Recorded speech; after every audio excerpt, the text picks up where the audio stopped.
Seraphine, the starry-eyed songstress.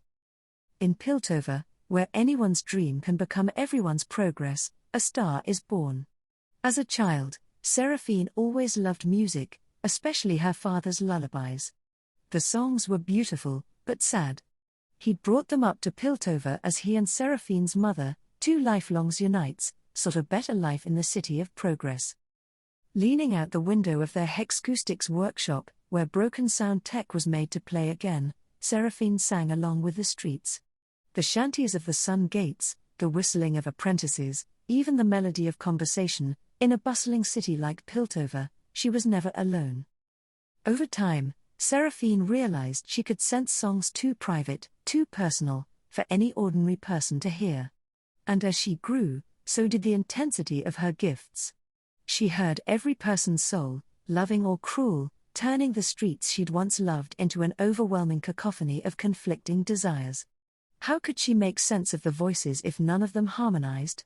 Some days, she hid shivering in a corner, hands over her ears, unable to hear herself above the chaos. Seraphine's parents had left everything behind so she could be born in Piltover. They couldn't bear seeing her struggle.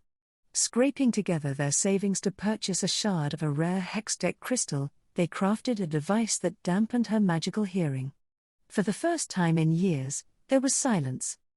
Within that quiet, though, Seraphine heard something, someone.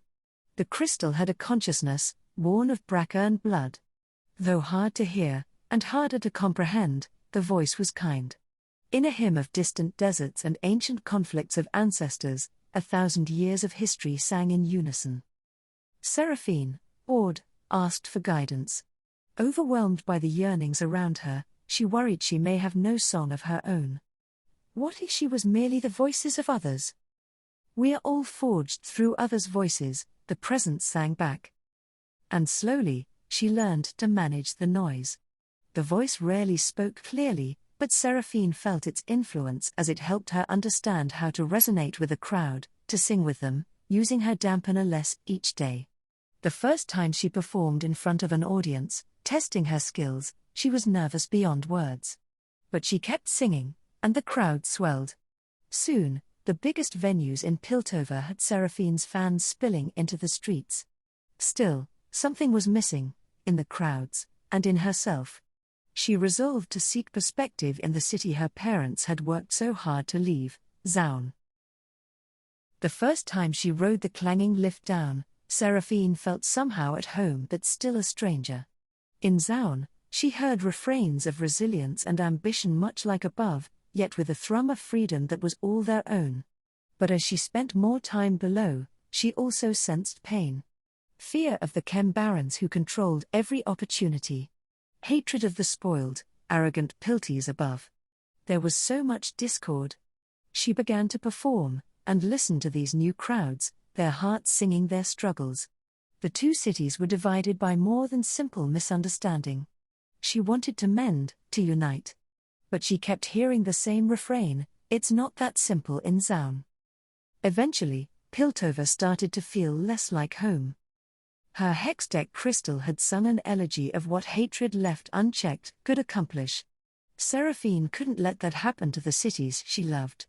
Persuading her parents to help, she dismantled her dampener, and together, they gave the crystal a new home in its opposite, a platform that would amplify her gifts, not repress them, allowing her to hear others in all their complexity.